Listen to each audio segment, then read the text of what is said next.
So you have the filter coming in and out, and you've also got a stereo sweep. How cool is that? There you go. It's a vibrato chorus filter effect. We're going to tap on that one and download it. Look at that cool little logo. It's like a little purple sun. It's amazing. All right, so that's loaded in now. We should be able to switch on back to GarageBand. And this will be a good test. I've never actually tried that. If you install while you're running GarageBand, does it now pop up? I don't actually know. Let's find out together. Yeah, it does. Cool.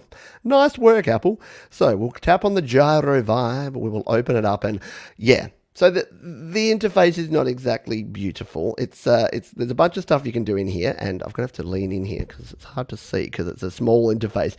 So we've got the filter here. So there's filter names, and you can change up the different filters here, or you can actually dial in and change all of the different options here by adjusting them like that. You've got an LFO here as well, a low frequency oscillator that you can play around with. You've got a chorus effect, and you can decide the type of sine wave, whether it's got teeth or not, and then you've got some output, some dry, and some effect levels. So play around with that. We probably don't have time in this show to go it. If you want me to do a full review, maybe we'll do that. But like most plugins, a good place to start is your presets. So let's tap the presets here, and let's go with something like a vibraflange on this one. So let's take a listen to the preset, the vibraflange here on Gyrovibe.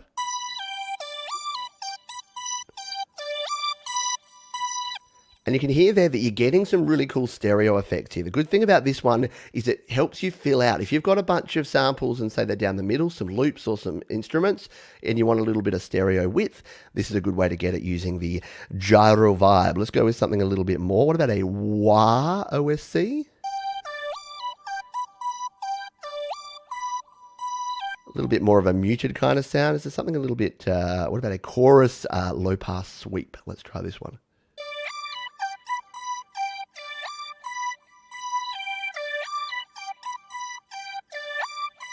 Pretty cool, yeah.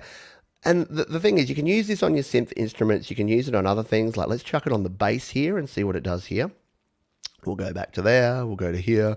We'll scroll on down to the Gyrovibe. Free, by the way. Probably buried the lead on that one too.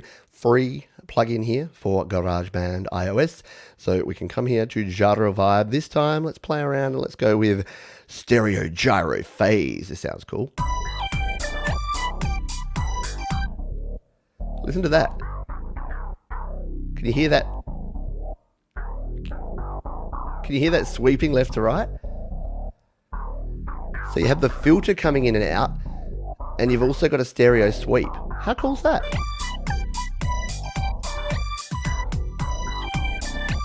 Right? And the one cool thing I was experimenting today that I found is if you want a bit of a, more of a tuned kick sort of sound. So at the moment our kick sounds a bit boring, right? It's this. Not doing much, right? Let's add some Gyrovibe flair to it, shall we? Listen to that. You got like that kind of doubled effect. Let's go with some sort of like phaso vibe. Different sound, yeah.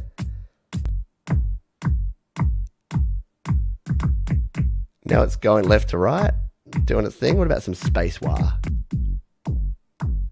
There we go. Bring it on back.